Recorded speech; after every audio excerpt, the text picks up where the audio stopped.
You walk in with a string and start laying it. This won't be coming to that for a bit. Stunt induction. 3, 4, 5, 6, 7, 8, 9. Stuart will be going in in about half an hour or so. Earlier in the morning.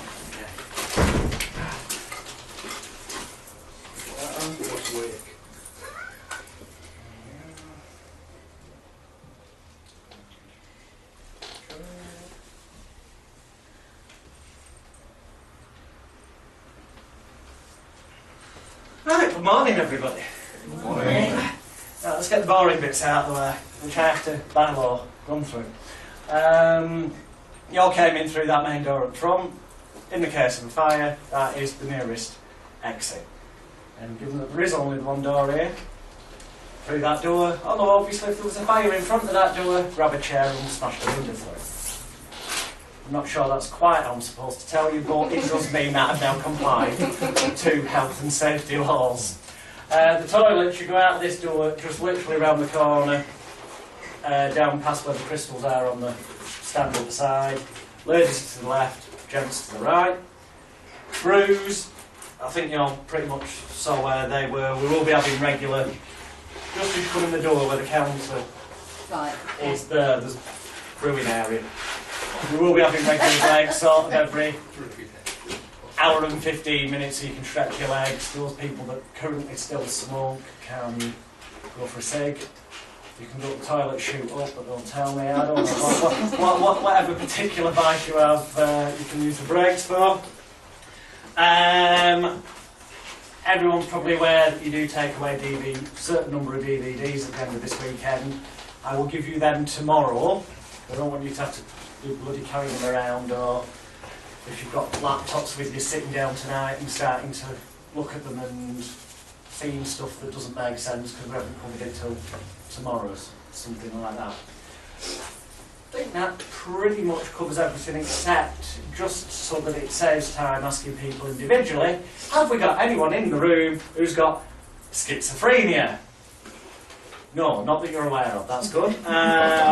Anyone here under a psychiatrist in any manner? So no, fine. Anyone asthmatic? Epileptic? Clinically depressed? No, not anymore. Pregnant? Okay, you're going to make a lot of money then. Cool. Heart problems?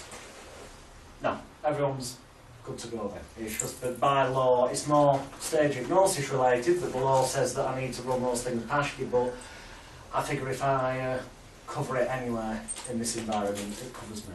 So enough of that waffle.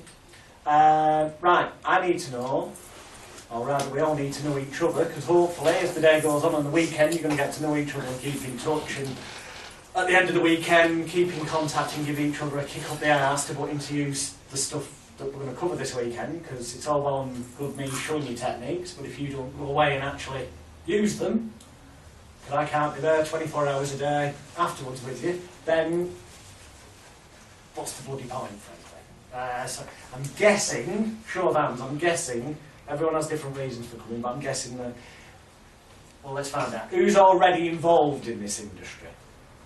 By this industry, that can also include, I know you've done healing and EFT and stuff, so I'd say that counts.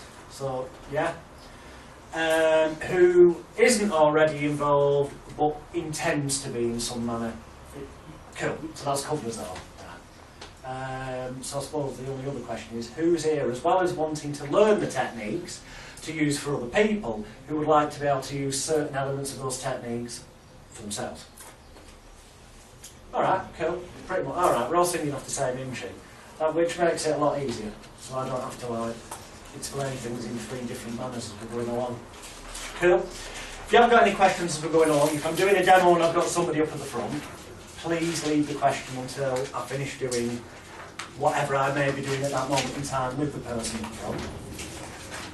Other than that, just, let your hand up and I'll answer the questions at any point. However daft they may seem, don't worry, there is no daft questions, because just because you might think it's daft, other people might be sat there inwardly thinking, Yeah, I wanted to ask that, but I didn't, you know.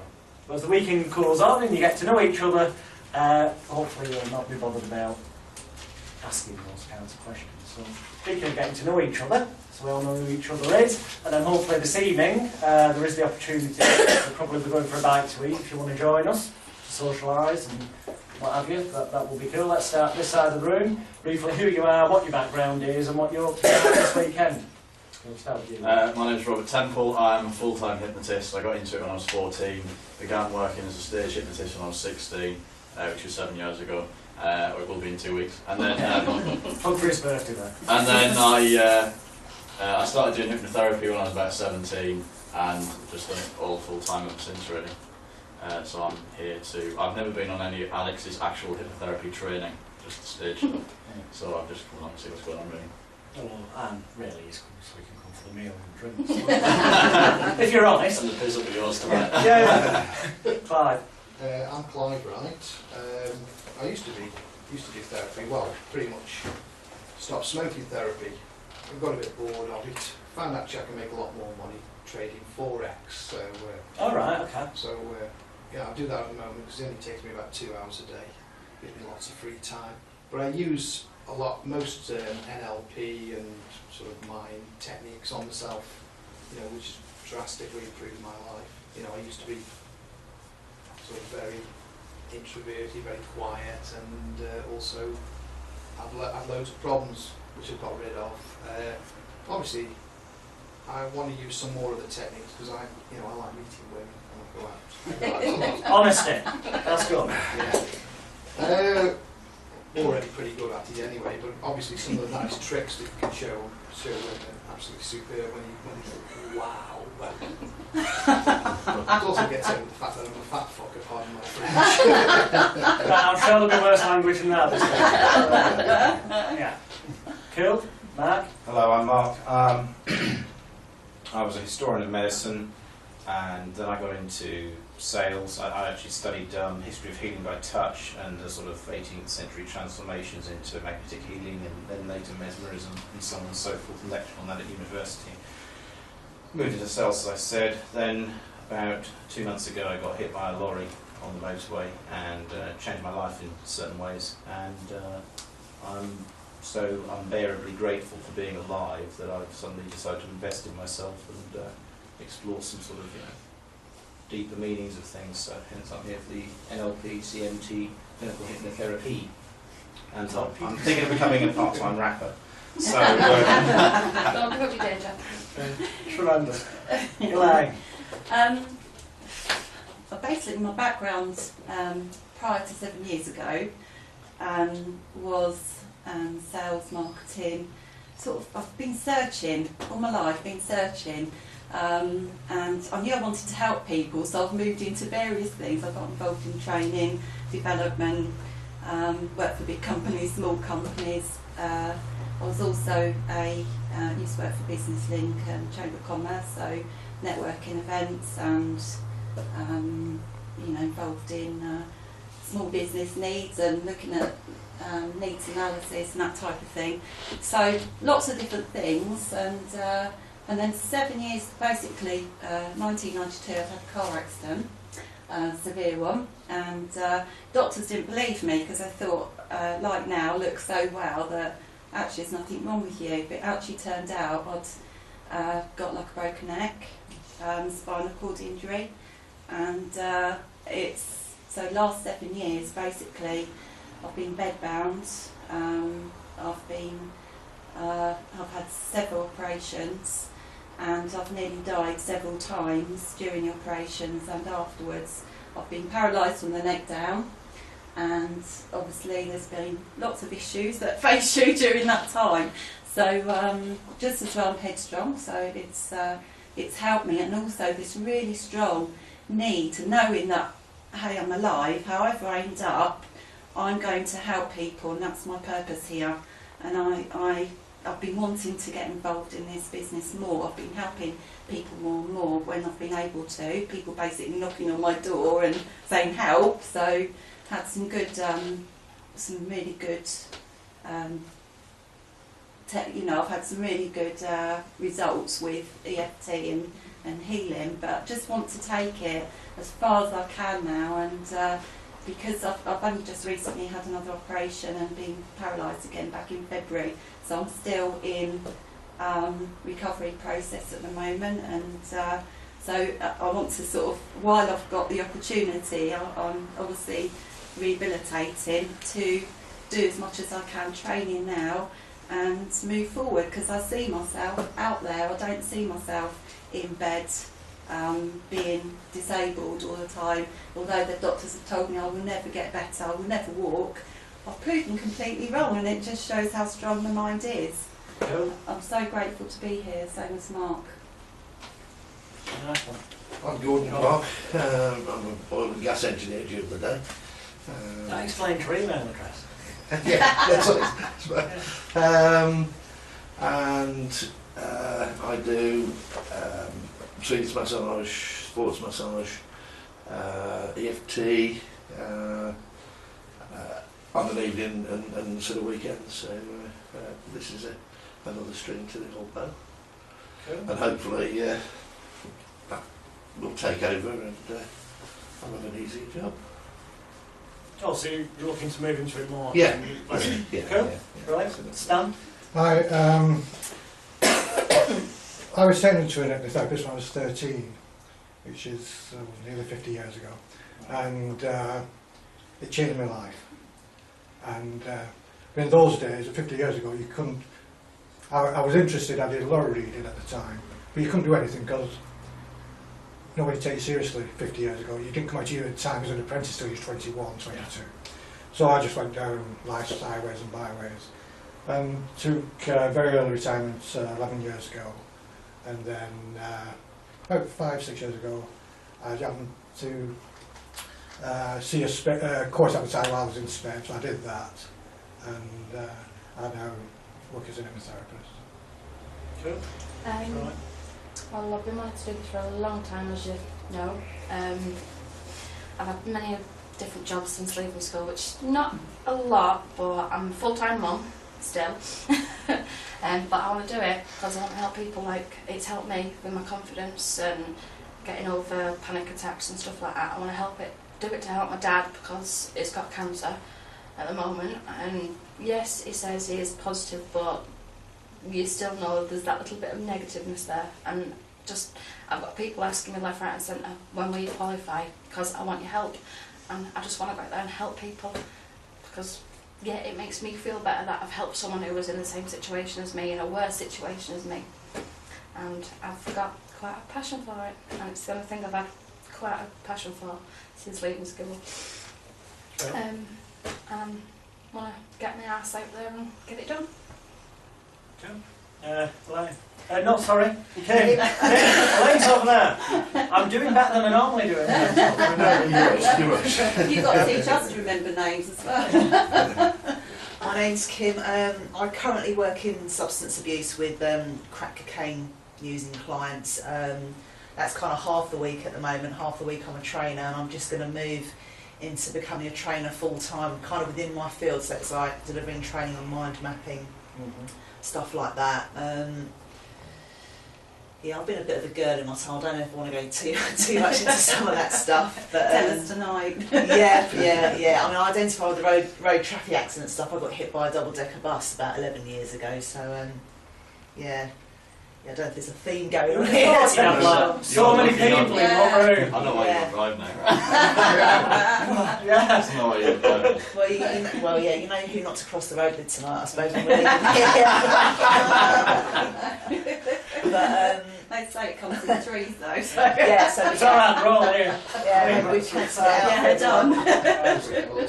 But I enjoy my work, but I'm really kind of I suppose I'm quite tired by the firefighting aspect of my work with in addictions, and I want to move more into the training side and just see where this can take me, really. I mean, ultimately I want to work as little as possible, earn as much money as possible, and be able to travel.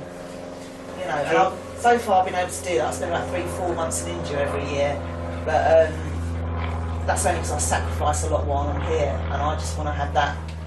You know, I don't want to be a millionaire, but I want to have enough money to sustain that kind of lifestyle comfortably. So, yeah. So I'm really looking forward to this. Cool. Peter. I'm Peter. I want to learn this because my wife has agoraphobia, and I put my life on hold for the last 20 odd years, and I just want my life back. That's a pretty damn good reason. So we're all not hugely different, but obviously from slightly different perspectives. We're all sort of a bit of an understanding now. Hopefully, if you can remember each other's names, so much the better. I don't know how I've managed it, because anyone who's seen the DVDs will know I'm crap at remembering. Right, who am I? Well, let's see, show of hands. Who's either seen any of my DVDs before I've been to one of my live events? So just two of you that haven't, right? Done some research. You've done some research, right? Not everything it says on the I internet. want to be here otherwise. Right, briefly, why do I think I'm in a position to actually teach you anything of use in the real world to help other people?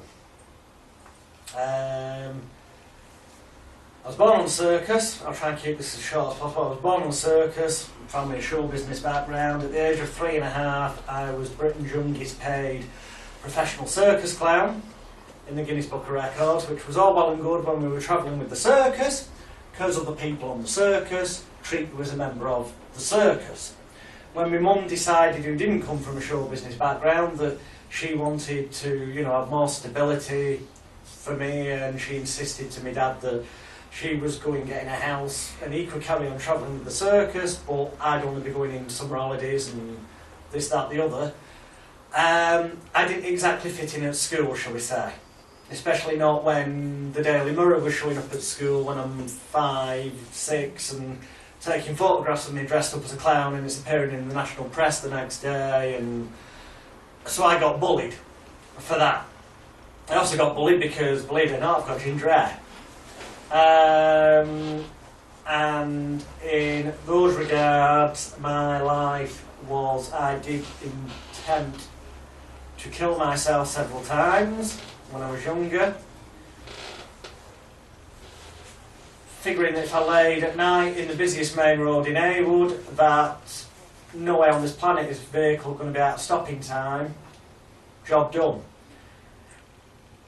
The busiest main road in Heywood, God only knows why, but I was laid there for what seemed like forever, to the point where I just got fed up. Got up off the road, walked back to the pavement. Just as I did, a bloody great big lorry went past.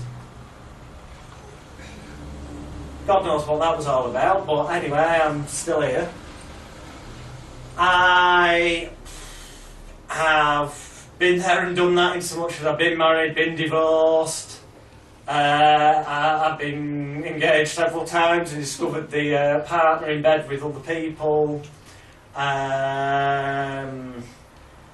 I've been at the end of jealous competitors in the industry whereby I've literally had real death threats on me, i.e.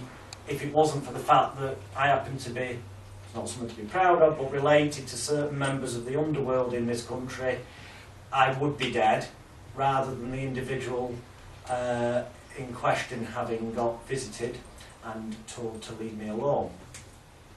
The guy's called Andrew New. I name him. It's the guy who taught Paul McKenna. I named him in my autobiography. I've got the proof, so you can't do feck all. When I left school as such, well, I wasn't very much at school, because from I started bunking off or getting official time off, because I stopped doing the circus clowning bit. I thought, right, I'll rebel against my dad, because it's obviously all his fault that I'm getting bullied, because he got me into it. But I did like the attention, that applause and laughter got from an audience, and how it made me feel. So I rebelled and went into magic, as in conjuring tricks magic, not sacrificing a goat. Not at that early age, anyway. I got into doing conjuring tricks and stuff, and actually doing shows and getting paid for that, and then got into doing tarot reading, contacting the dead shows around the northwest. Ultimately, by the time I officially left school, I was an arrogant, some people say I still am, but there you go, an arrogant, egotistical twat, frankly, who was earning way more in a night than my teachers were in a week, and didn't think twice about telling them so when the careers teacher said, what you're going to do when you leave school. And I went, I'm already doing it, entertainment. And he's like, oh, you won't make a career out of that. So I just blatantly told him. I said, I bet I've got more money in my fucking bank than you have. Oddly enough, I did get asked to leave the school at that point, which didn't matter because I was working at a gift shop doing tarot reading above it in Littleborough, not too far from here. I got into hypnosis, hypnotherapy-wise, when I, doing it for money that is, about the age of just approaching 14. I had been reading psychology books because there's an old saying that a therapist is merely a person seeking an answer to their own problems. And I suppose stereotypically that is why when I got took to the library by my mum, I either went and got the magic books, and the decent ones were always kept in the adult library anyway, and where they were situated on the shelf in our library, the next shelf along was all this improve your life and how to win friends and influence people and these psychology books. I started reading everything. My mum got them out on her car because there was only so many you could have as a kid, or they wouldn't let you have them out of the adult library. So she'd get them out, I'd read them. Next week they'd be back, and I was just amassing knowledge and lying about my age and doing correspondence courses and what have you. Until at the age of, I was just before I was 14, I went to a psychic fair, paid the money to go in, went and had a reading done, just felt laugh, because I knew how to do it all. And I thought, that person's crap. So I went and saw the person on the door. I said, I want my money back. They're crap. I could do better. And she turned around, quite obviously, because I looked pretty and goes, yeah, right, whatever sort of thing, prove it. I said, right, I'll be back in 10 minutes. I jumped in a taxi, went home, got my tarot cards, come back. I said, so where am I sitting then? She went, you are? I said, well, you said prove it. I bet you people will be coming saying I'm better than anyone else they've had readings with in this room. And that's what happened. And then I realised, because I'd already done this correspondence hypnotherapy course, lying about my age, although after I'd passed the exam, I then did tell them how old I was. The fact that I was 13, turning 14 in about 2 weeks' time. Unfortunately, Brian Howard, who was running what he called the Association of Professional Hypnotherapy and Psychotherapy, there's a story behind that as well later, and I've been doing for a number of years, remember that, that's important later, was like, well, you passed the exam, so what's it matter? And that's when I discovered, although the law says you're not supposed to hypnotise anyone who's under the age of 18 on stage, full stop in England, and therapy-wise you're not supposed to without signed parental consent, there's no law saying you've got to be 18 to be a hypnotist. Which did rather piss off a lot of people in the industry, as I suddenly appeared on the scene, and I was all over the Manchester Evening News at the age of 14 and got myself on GMR radio saying that I'd stop people smoking. They arranged someone who rang in. I went and did the session with them, and they followed it up over a number of weeks, and the person did stop. As you can imagine, therapists who've gone down the conventional training route and have been brainwashed to think it's difficult, weren't particularly happy that this 14-year-old was getting all this media attention, and did start to try and stick the knife in. Although, anyway, then age of 17, I was also doing the stage hypnosis side as well, and I sent a letter off to Channel 4's The Word, which I used to watch on a Friday night, 'cause it was a bit way out there, and I said, what you really need on there is Britain's youngest stage hypnotist. Not expecting to hear a thing, but the phone went the following week, and they went, it's funny you should send us a letter, but we're doing a Battle of the Hypnotist competition in January. And we've already got Peter Powers and a guy called Ken Webster. Now, Ken Webster's at Blackpool Pleasure Beach, has been for many years. Peter Powers has now got TV shows on around the world. And they said, do you want to take part? So I'm like, well, that's sort of like why I contacted you in the first place, but yeah, definitely. So everything was booked for me to be on there. Then 2 weeks later, I get a phone call going, you're going to have to come up and do an audition. I went, you are? I thought I'd been booked on. So I went up, hypnotised a few people, had them doing silly things in the production office, and they went, right, fine, you're on. I later found out that Ken Webster refused to appear on air with a 17-year-old upstart, as he would it. Little did he know at the time I'd actually been in show business at that moment in time longer than him. just not as a hypnotist, but I had been in the business longer than him. And he refused to take part, and Channel 4 in their infinite wisdom, thank you very much, told him to fuck off, basically. And it ended up being me and Peter Powers that did this Battle of the Hypnotist competition. And after that I got offered a residency in London, working several nights a week in a nightclub in High Wycombe doing shows, and I was doing therapy during the day and all. Ended up being a bit celebrity-ish because the Wycombe Wanderers football team came along and regularly I hypnotised them. All their fans would come along because they knew they were going to see the favourite footballer. They brought the celebrity fans, so I sort of, you could say right place, right time, but if you remember, if I hadn't sent that letter it wouldn't have happened. It was about making things happen for yourself. But I was making shed loads of money. And because I was circulating with these celebrities, I did end up going out doing the old China White bit, the Stringfellows, and I frankly became an alcoholic, cocaine taking, drug addict, fucked up nut job. It was still making lots of money and still helping people, but ultimately, you know, I'm no longer in any way, shape or form take cocaine, and certainly haven't done for the past, good God, got to be the best part of 10 years now. I've been married, divorced in that time, I'm engaged. So it's certainly approaching 10 years. I didn't go through any conventional detox programs to get off drugs. I would love to sit here and tell you that I used the techniques I'm going to teach you this weekend. Truth of the matter is I didn't. I just literally decided one day, that's it, I'm not doing it. And I didn't. What having been addicted to that did show me is, how can I put it? I'm a great believer that, and this is very relevant to this weekend, there's techniques you can use, and basically you can help people with anything they come to you with. From A through to Z, it doesn't matter what it is, you will be in a position to help them with it. I do feel though that if you want to be really successful, you need to pick an area that you can relate to from your own personal experience. In so much as I used to take cocaine, I can get people off it incredibly quickly.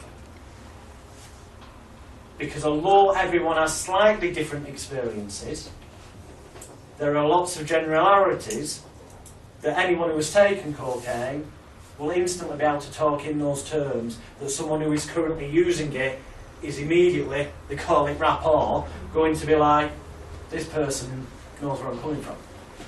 Same with smokers. Alright, I still smoke, but I openly tell clients that I do. It's my choice. But you shall see when we get to the smoking element, none of us in this room ever stop anyone smoking. They do that by putting the cigarette out. All we do is help them not light up another one ever again. I know people call that reframing it, but these are just fancy titles. I'm going to try and keep it, you know, simple, down to earth. It's actually a lot easier than people make out. Getting people off alcohol. If you've not had an alcohol dependency, you can still get them off alcohol, but you'll find it a damn sight easier if you've been there and done that. So, in terms of, shall we say, getting the job done quicker, which I'd say is largely down to your own personal intent and that projection that you give to the client in front of you, you're automatically going to be able to give a better intent and projection if it's something you truly, on some level, understand. You'll still be able to help people, don't get me wrong, yes you will. But if you can sort of niche yourself into areas that you have an understanding of, you're going to get results a lot quicker. And you'll just have a natural instinct anyway. Forget the therapeutic techniques that you're going to learn that will be useful. If it's something that you've got an understanding of, you're just going to have an instinct by the person's body language, or the way they say something, or pause, because it'll just run through your head that, you know, that's probably what I would have said in this situation. I know everyone's different, and I am stereotyping and generalising, but I believe that in therapy, and this goes against what most of the bloody training courses say, in therapy, I believe that you do need to generalise. There will occasionally be the person that is outside that generalised box, but if you start off by generalising, the chances are you're going to get the result quicker, and you'll very soon find out anyway if they don't fit into that box, but the majority will. So you can save time rather than having to spend ages fact-finding or client data sheeting, just going for the kill. If it works, great, job done.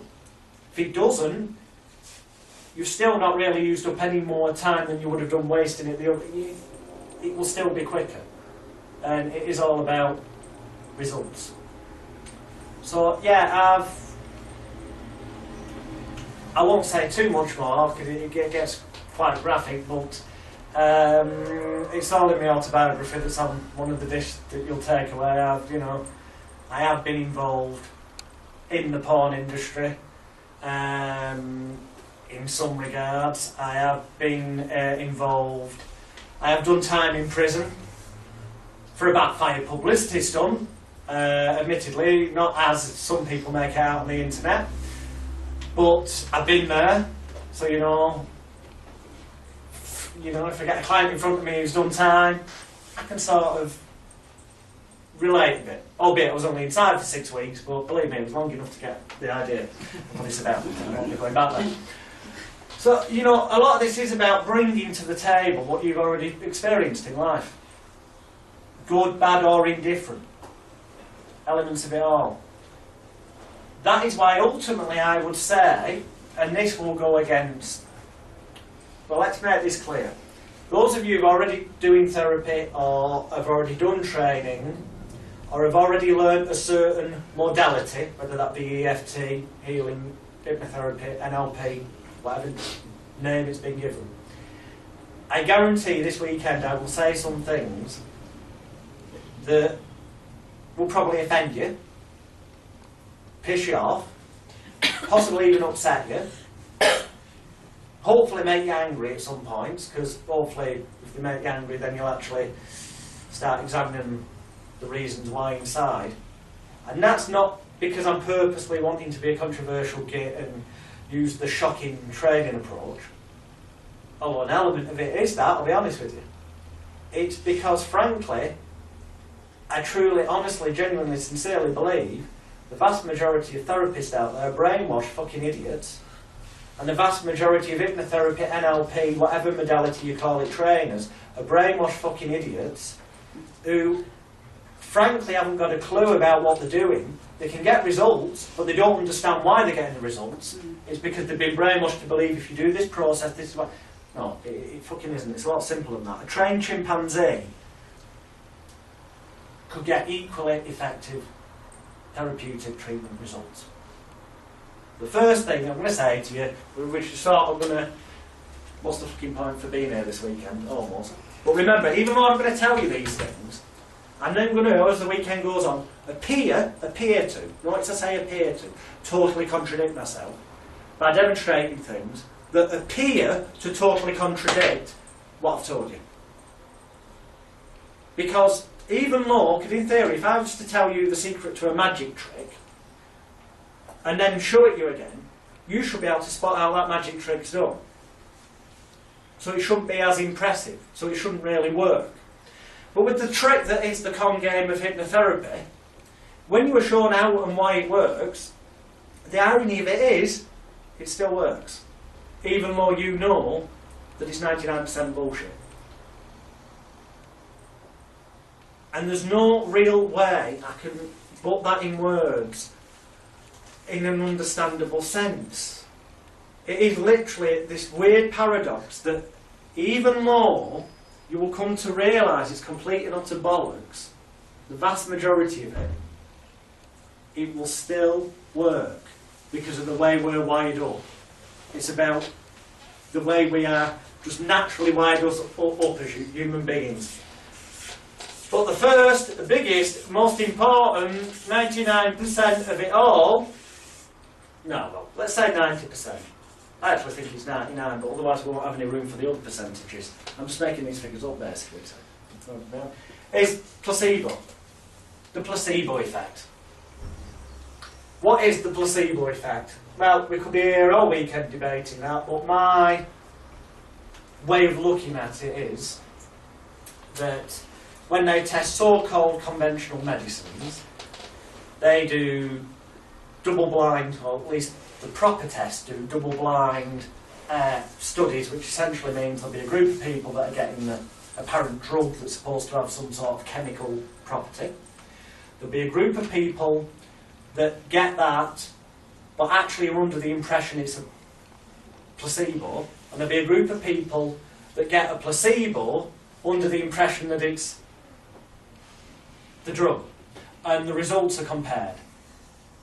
And in the vast majority, if you do your research and read books like, which have got the references to the studies, things like snake oil medicine, the list of all these books, by the way, is on the disc that you'll be walking away with the direct links. You can click and you direct on Amazon to the cheapest place to buy them from. But there's things like bad medicine, snake oil science, how alternative medicine makes fools of us all.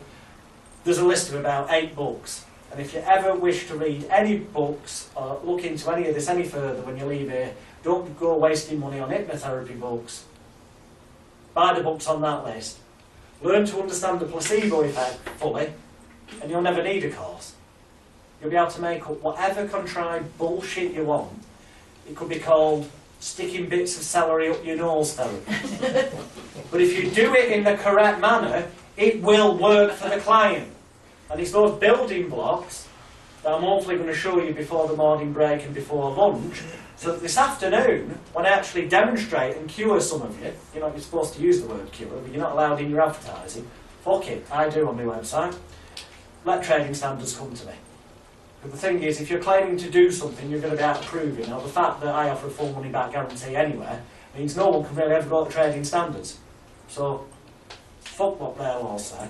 I'm not advising you do that, law. I will warn you that if some nasty person reports you to trading standards, they will come and go, remove that wording from your site. Otherwise, we'll sue you and take action and stuff. I say, fuck it. You can always remove it then. Tell you what, it helps you get more clients when it is on your hands. It does. We like the truth, isn't it? Yeah.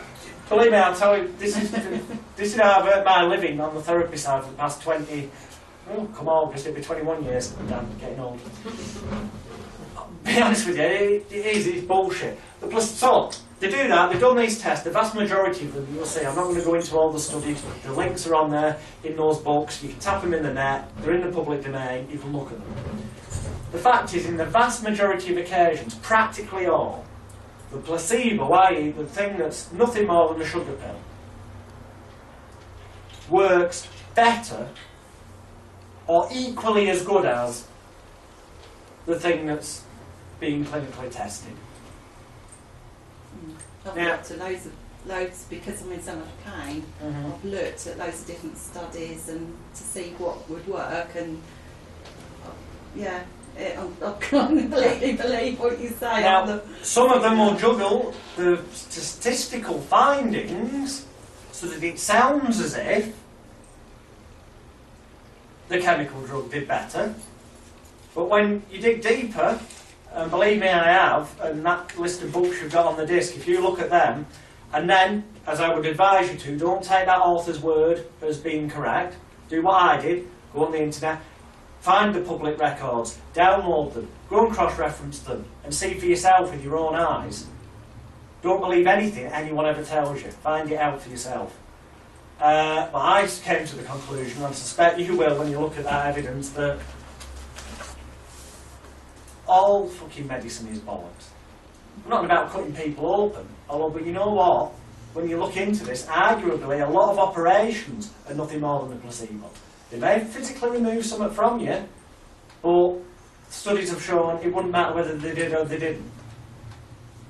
But because you believe, and this is where this is leading to, it's been shown that, a placebo tablet can be as effective, if not more so, than something that apparently has fucking power.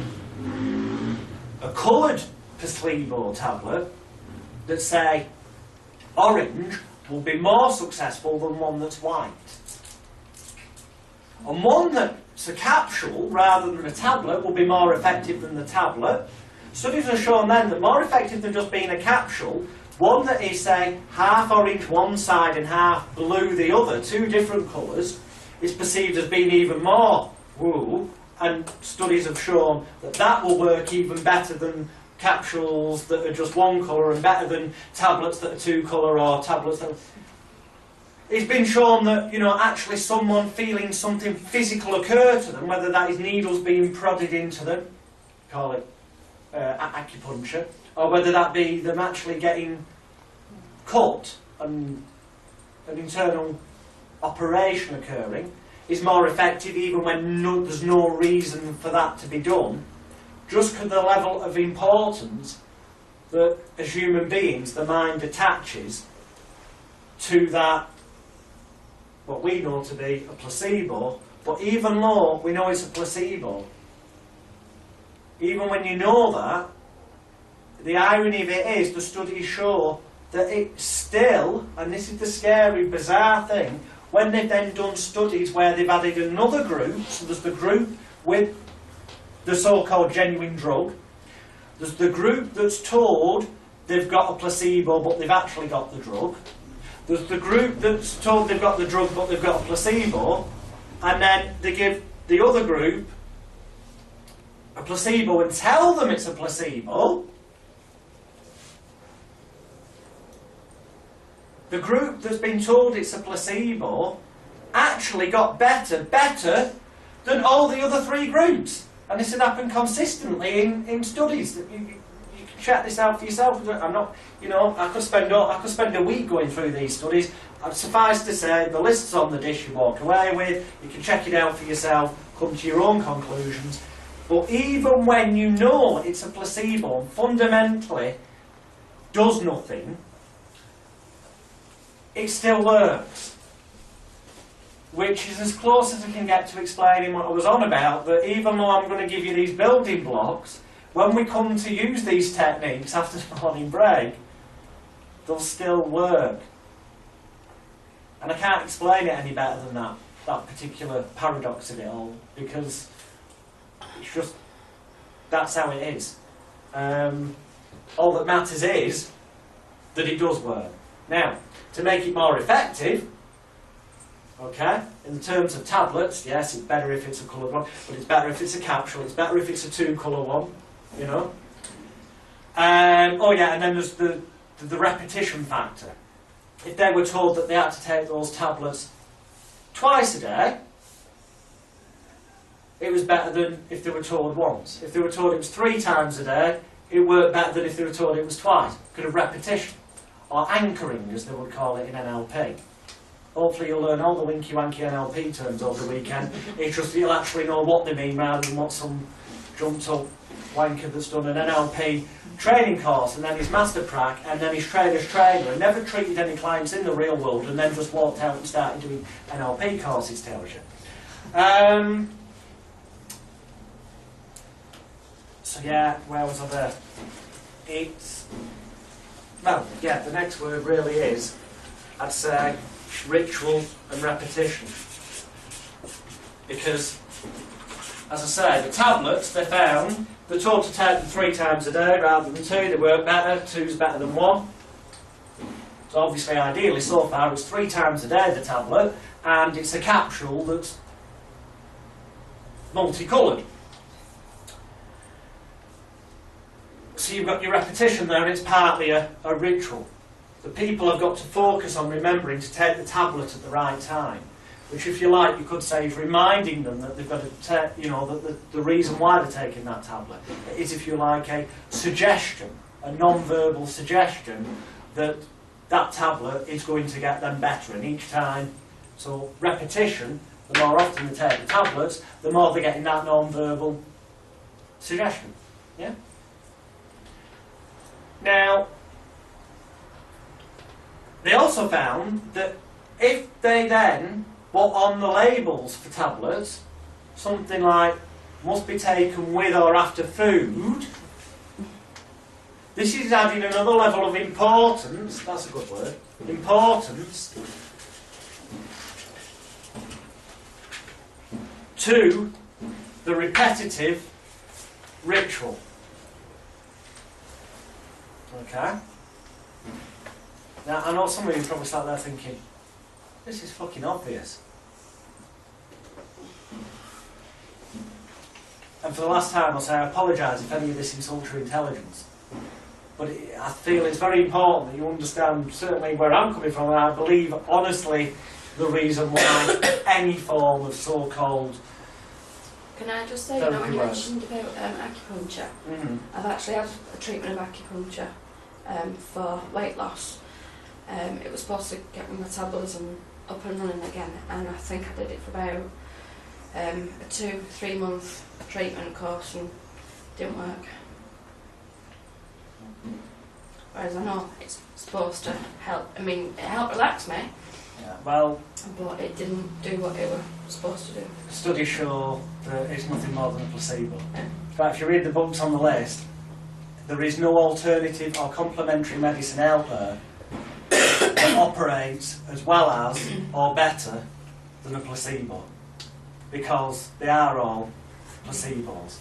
They're just different forms of ritual, but as human beings, in the same manner as some of us will, prefer different furnishings in our house, just as we like different clothing styles, different hairstyles, just as we've become individual, so in the same manner as people develop their personalities in different ways, so different people find, for example, different vices, or different sports and pastimes in life, different pleasure pursuits, or different rituals that they can buy into.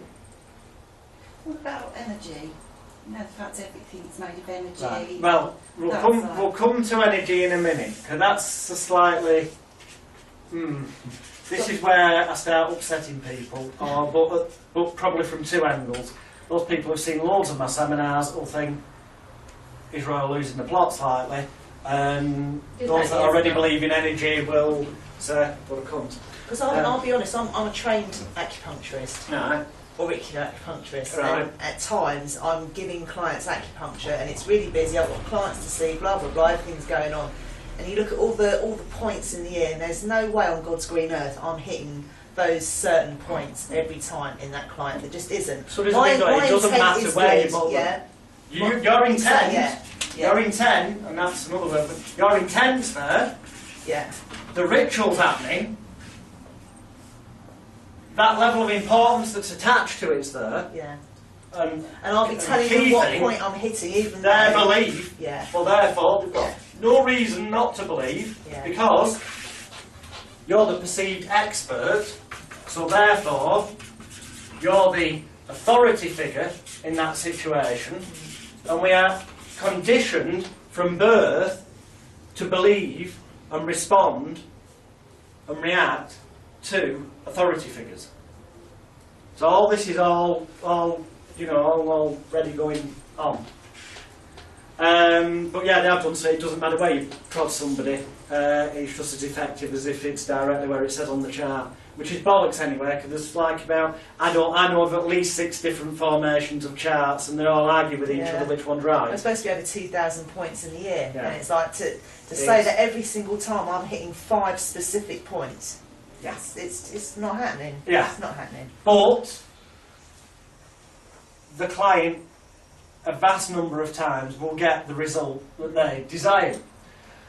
Because one or more, generally all, of these key points is in place. And, placebo, well, I suppose we can put in the one other section in here, which is partly to do with intent and the way you project yourself and act, and the fact that you come across the perceived expert and the authority on it. But we'll use the phrase, it's a wanky phrase, but bedside manner. Right. We all know somebody who's not happy with the doctor they've got, i.e. the conventional doctor. And no doubt we all know somebody who does have a doctor that they're happy with.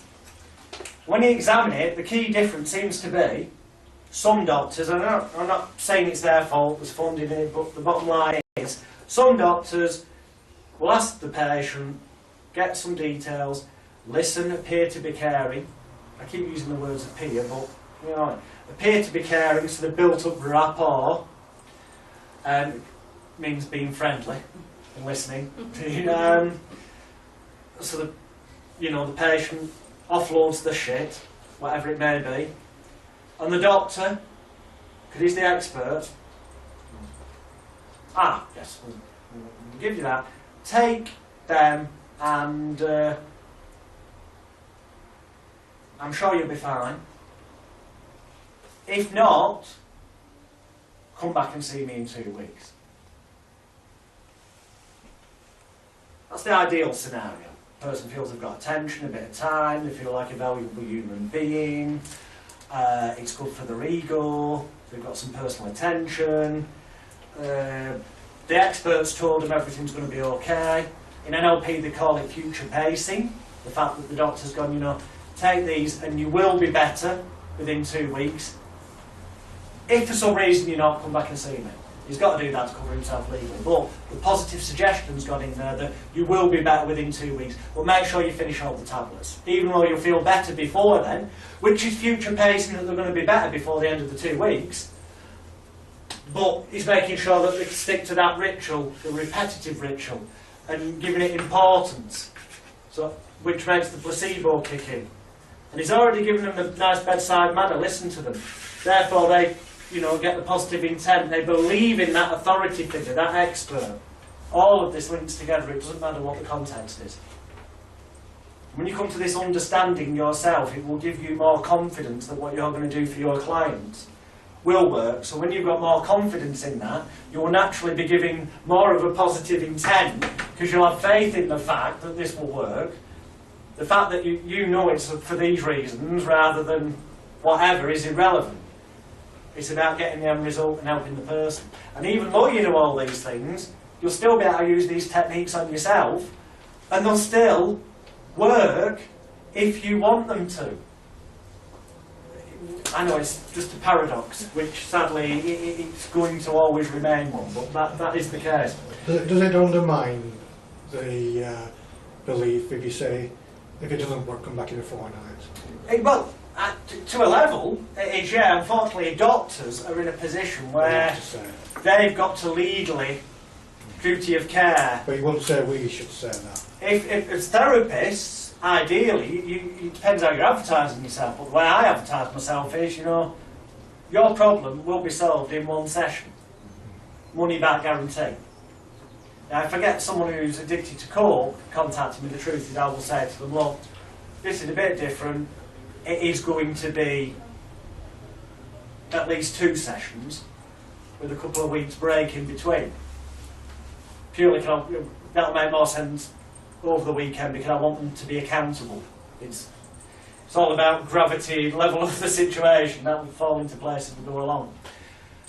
But if you're doing the one session approach, then obviously, you know, your, if you like, your repetitive ritual important placebo, not just the session, but it's the audio CD you're going to give them to walk away with at the end of the session. When you say to them, you know, listen to that CD once every other day for the next 28 days. It's a ritual, it's repetitive, it's a suggestion, it's something for them to focus on that takes their mind off what was the issue. Most habits anyway, as human beings, we tend to work on a lunar cycle of 28 days. And if you can keep someone's mind off the idea of smoking for 28 days, by having them focused on this bloody CD, then fundamentally whatever you did may as well be crap and a placebo. Oops, it is. It may as well be, because at the end of 28 days, they will have conditioned themselves, Pavlov's dog, ringing the bell, salivates, we're all aware of that, yeah? Don't need to go into it. They'll have conditioned themselves, anchored it, NLP might say, to being a non-smoker. That intent, that ritual, that repetition has done the job. And obviously, you know, you're not going to say to them, if it doesn't work, contact me. But the fact that you've offered them, well, the way I do, a money back guarantee, if it didn't work, sure as hell they're going to contact you.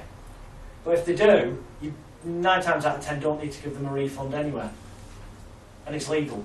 Because, you know, when you ask them, and you ask in the right manner.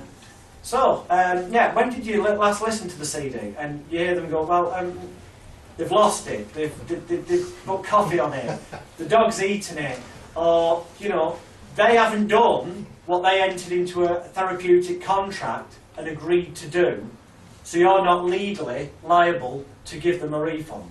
Or they turn around and say, I came to see you 6 months ago, and Yeah. I started smoking last week. Yeah, and you go, well, let me see here. Have you thought about digging out the CD and listening to that again? And aside from which, as I recall, you used to smoke, how many was it? And I go, 20 or 40 a day. You go, so you're telling me that you've already saved like over $1.5 grand or whatever? I'll tell you what, look, we can get your book back in next week if you want, and I'll do it for half price. Always take more money off them. There's got to be a value attached. This is very, very important. There's got to be some level of value attached, some level of exchange for there to be a balance. That doesn't necessarily need to be money. You know, I've cured somebody's phobia of flying before now, who was in the home furnishing industry, and they gave me a sofa. Now, I don't know what that sofa cost them to buy in. It might have cost them only 50 quid, but retail value was like about 700. Fair exchange. I'm not bothered if it cost them 50 quid or they nicked it from fiddled it. I'm not bothered. They entered into an exchange, so they've attached value to what is going to take place, that therapeutic. And fear not, because your missus has already started to attach some value, even though you're not physically going to take money off her. She has the conversation we had last night. She's already started, because you wouldn't be here otherwise.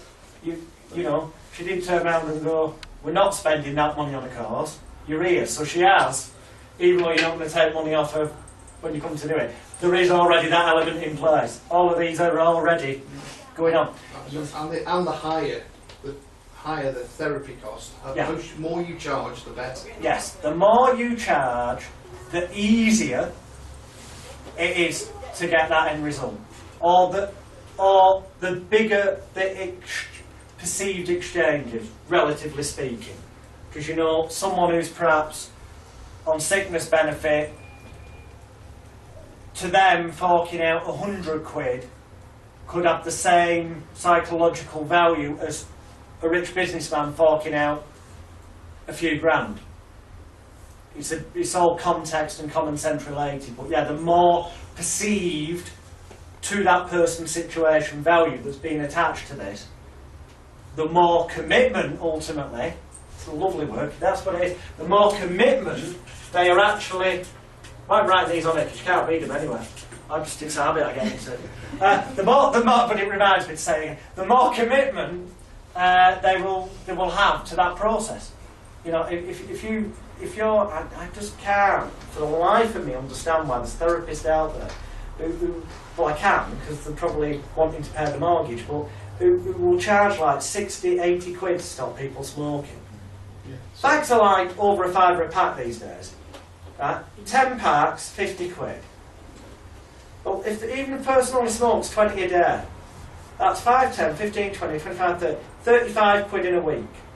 3, 6, 9, 10, 11, 12, 140 quid in a month, minimum. Probably more, because they probably have more when they're out drinking and what have you.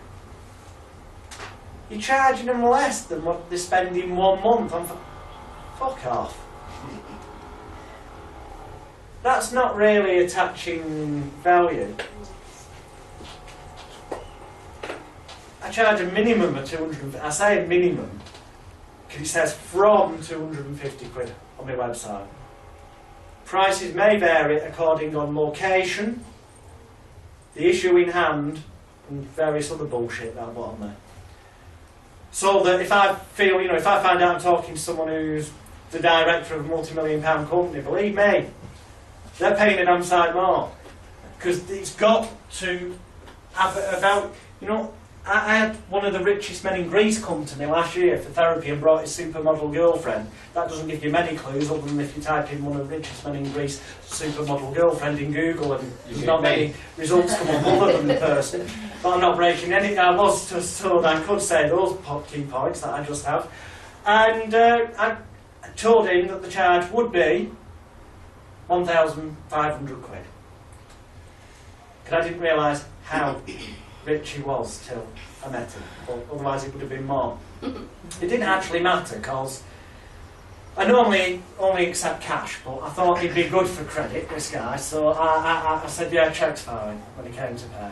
And rather than staring at him as he's writing it, I said, do you want another brew? And I went and made a brew. I come back in and the cheque's folded in half on the table. So I'm clearly not going to pick up the cheque, but I'm thinking, in the back of my mind, it did cross my mind for a split moment. Well, it does seem to have gone well, the session. We've had her in a lift. She didn't have a panic attack. But has he rolled the right fucking figure on that cheque? Because when he's gone, I can hardly ring up and go, yeah, you wrote 750 quid, it was 1,500. Let's just say there was another note on the end. He actually paid 15 grand. I didn't ask him to, and I certainly didn't ring him to see if it was some sort of error on his part. I figure if you've written 15,000 in the words bit, that you haven't just cocked it up on the... But to him that was pocket change. But by the same token, someone on a council estate on sickness benefit or whatever, getting together 100 quid, could be the set, you know what I mean?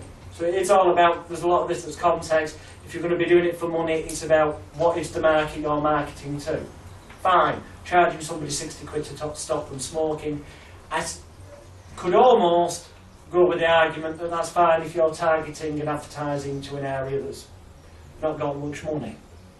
However, if they can fucking find 5 quid odd a day if they've smoked 20 a day, or if it's 40, 10 quid a day, then if they really want to stop, and you only want clients in front of you that really want to stop, then they will get that pissing money together. Even if they have to stick it on a credit card, because you can close the sale by telling them, look, you know, I do accept credit cards, and look at it this way, you get up to 6 weeks credit without paying any interest on your credit card. In that time, as a non-smoker, you will have saved more money than what it's costing to come. So you'll be able to pay off your credit card bill and take the missus out for a slap-up meal with, you know. We'll get into marketing more towards the end of the weekend. We need to cover the techniques first. But it does all interconnect. It is all part of the process that creates the right psychological environment for this con game, this process, this ritual, call it what you will, for it to work effectively, which is obviously what we want.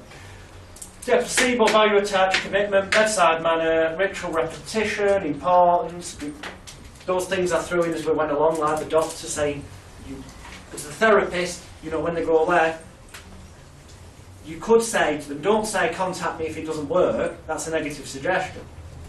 Do it the other way, future pacing, embedding the idea that it's definitely going to work. Go, you know, it'd be really nice if you can give us a bell or an email in 28 days' time and let me know just how fantastically you are getting on.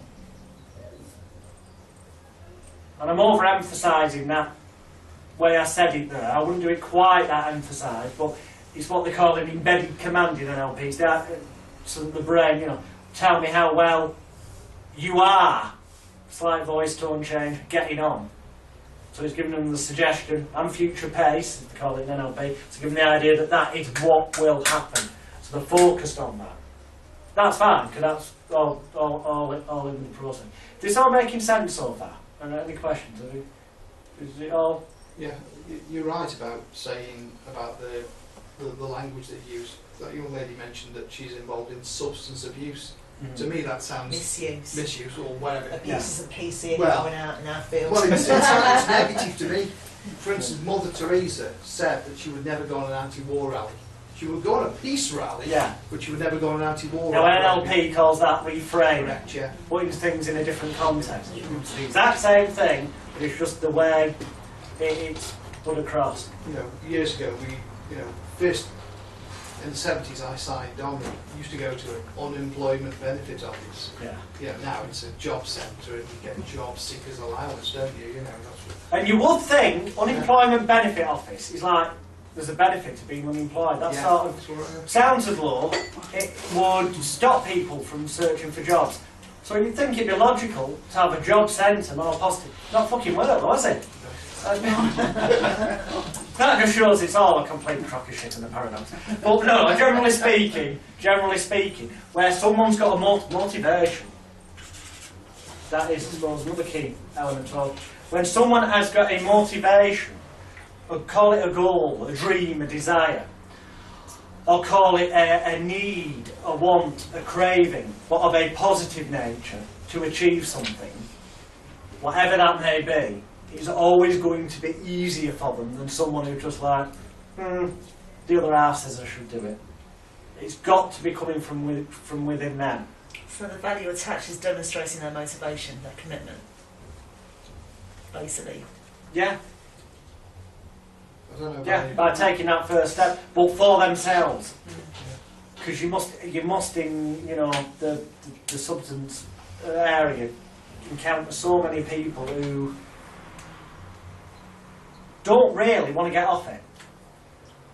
Yeah. It's just everyone around them Yeah. that's giving them grief, and they actually want to avoid all that grief. Yeah. So they actually agree to. Well, they just want help with the consequences that their drug use has kind of brought about. So Yeah. it's help with housing, benefits, all that kind of stuff. But in truth, they actually don't want to get off it. Yeah. A lot of people. Or they'll turn up and say, I want to go detox, and should you sort it out, then all of a sudden you've got a detox day for them, and they're like, oh yeah, I can't quite come in on that day because I've got this, that and the other to do, and yeah, they're not really, so they have to demonstrate motivation with us for us to kind of put that in play. Don't you spend the first 10 or 15 minutes actually getting them to convince you that they want to we'll come to tomorrow when I come to the how to deal with alcoholics and drug addicts. They've got to convince me before all this stuff. I turn it around so that they have to. I want to see the client in as much pain as possible. This sounds a bit perverse. It's entertaining for me as well, I'll be honest with you. But if I can get them to a point where they are practically ripping their hair out, crying, and begging, almost kissing my feet, wanting me to help them, then they're in the right state of mind to be helped. And I'm not talking for stopping smoking, that's a bit extreme. I'm thinking more, alcoholics, drug addicts. It's that rock bottom though, isn't it? Yeah. It's experiencing that rock bottom. I want them to experience it in front of me, and more than that, I want to ramp it up so it's the worst they've ever fucking felt. Yeah. So at that moment when they do want the help, it is so anchored, NLP would call it, but so emotional and painful that moment, but then such a sense of relief and pleasure that yes, the person's agreed to give me help, that really does get the commitment level going. Because without that, you're basically screwed. You might get them some level of the way, but it will ultimately end up relapsing if they're not committed and motivated. And that's the same whether it's smoking cessation, bloody... It doesn't matter. It's the same with anything and everything. The only one where it's ever so slightly different is phobias. Because as you'll see with the framework, as I suggested, when you do the phobias, immediately you've done the treatment, where possible you're going to confront the person with that which they labelled as being their phobia, to prove to them that it's no longer an issue as it once was. And once they've got that social proof, that evidence, that new reality they've experienced for real, that will then overrule all the old shite that was in their head, and that is job done. They're going to have to now, it's going to be very difficult once they've, had the spider they were once scared of, they've got a bloody big tarantula on their hand crawling up their arm, had the photo done, they're laughing and joking, and you give them that frame to put on the wall. It's going to be very difficult for them now, in their own head, to undo that change, because it's such a dramatic proof that it's no longer an issue. Whereas obviously with addictions and stuff, every day is a potential different situation. But we'll get more into the mechanic. This is sort of why it works. We're then going to do stuff, different techniques, and explain why I use certain techniques for addiction, why certain things are for pain control, why certain things are for phobias, and why they work, but also obviously doing them. We will, obviously, as the day and weekend goes on, teach how to hypnotise people. It's not quite important with hypnotherapy, just one of the elements. So then you can put it all together in a manner that's right for you, and that is a key thing. You've got to feel comfortable in what you're doing. Because if you're sat there in front of the client, like nervous or or stuttering all the time, well, it's common sense. It's a mega negative suggestion. It's not rocket scientists needed to tell you that. So yeah, all these, in a nutshell, put it together, there's got to be value attached. Remember, it's all a placebo, but it doesn't matter because the placebo works even when people know it's a placebo. They've got to have a commitment. Your bedside manner, rapport. You've got to be friendly with them. To an extent, as you'll see, I also contradict that. I'm friendly with them for the first 4 or 5 minutes, then I can turn into a right cunt. But I tell them that's what they're paying me for. I give them the chance not to proceed. They choose to proceed, they're giving me consent to be as much of a cunt as I need to be to get that end result. That's more relevant with alcoholics and drug addicts. It's a bit severe for smokers and phobias. It's context related. That'll make sense as the weekend goes on. There's got now energy. That last word. That's the last word I'm going to cover before we have a sort of a 10-minute cigarette for those that smoke still. And that's not a suggestion, as in saying those that smoke still, which is sort of suggesting that you won't be doing by the end of the weekend. Truth of the matter is, you ain't going to stop unless you want to. And I'm not going to stop anyone smoking in this room, but if anyone wants to put out their cigarette at some point this weekend and not start smoking again, I'll happily help you not light up anymore. Because that's literally how I'd explain to clients, that I do not stop anyone, but I'll stop you starting again. Energy. Right. Energy. Well, I mentioned emotions before, you see. They've got to have this emotional commitment. Pain and pleasure, everything is pain and pleasure. We'll put them all out there, because that is so important. Pain, pleasure. But emotion. Now, emotion, you could break the word down, if you so desired.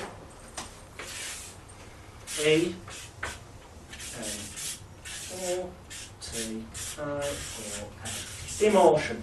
And if we stick that in there, and I forget what little sort of number it is there for it to be sort of Isaac Newton-y, but the E could quite easily be standing for energy.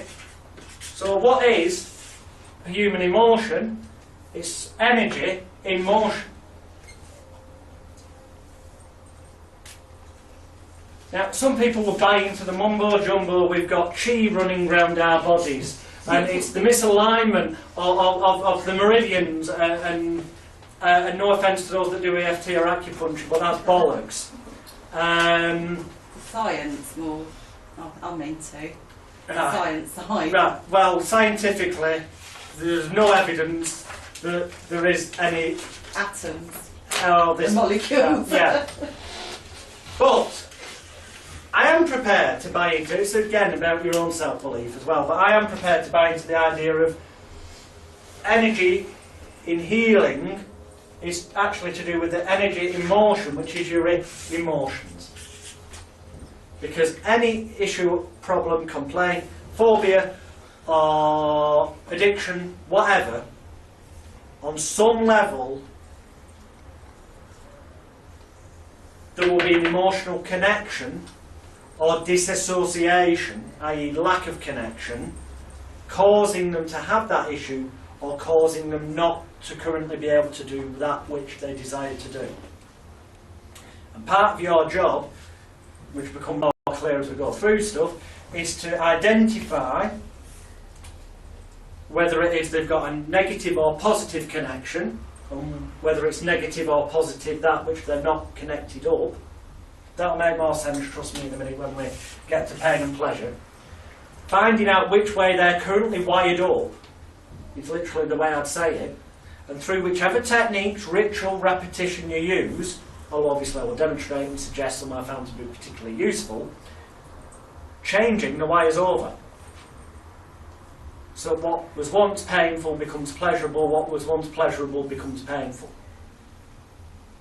Now that can work the opposite way around. It depends whether it's helping the person achieve something they're currently not doing, in which case, you know, if they want to be good at public speaking and not scared. Well, at the moment, it's painful to them, the idea of doing the public speaking, and pleasurable to avoid it. So you change the wires around, it's going to become pleasurable to do the public speaking, and painful to avoid it. I'm not that daft, I'm not bothered. If they're currently addicted to something, whatever that may be, the idea of not having that cigarette, drink, drug, whatever, the idea of not having it is painful. The idea of getting it is like, that's the pleasure. We've changed the wiring round, and that's what the process is about doing, so that it becomes painful to have it, and pleasurable to go, no, that's in the past.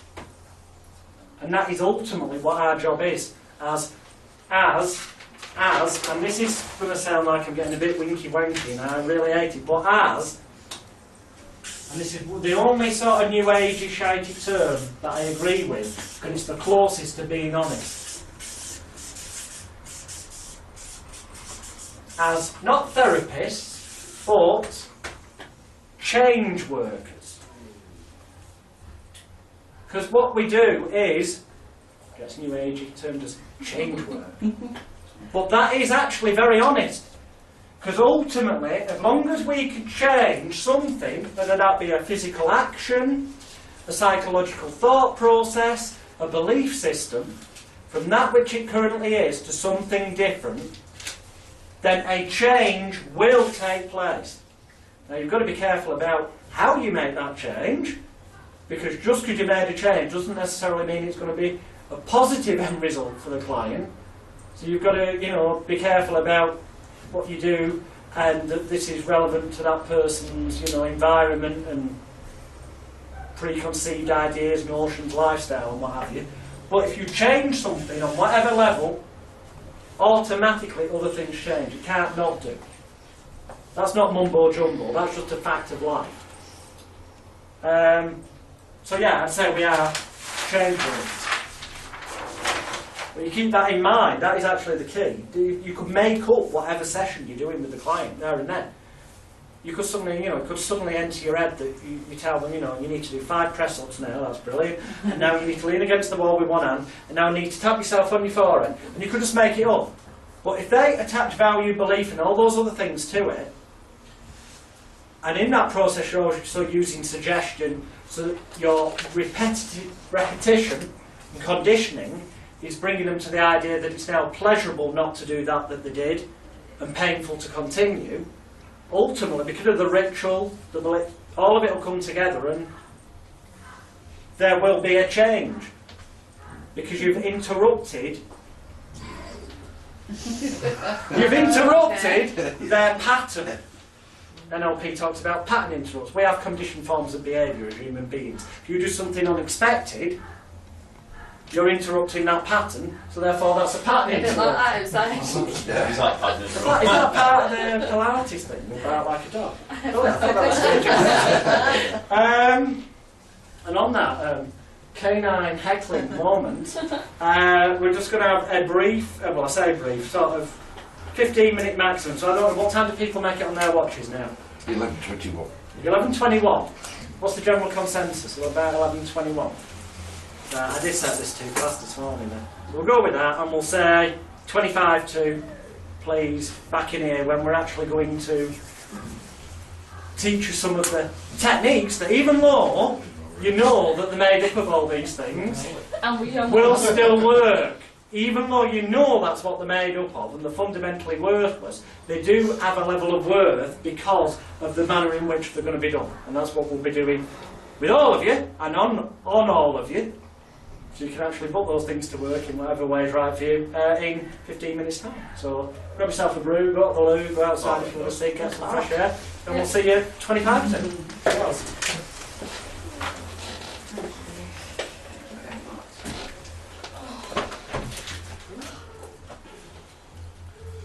Knock that off so that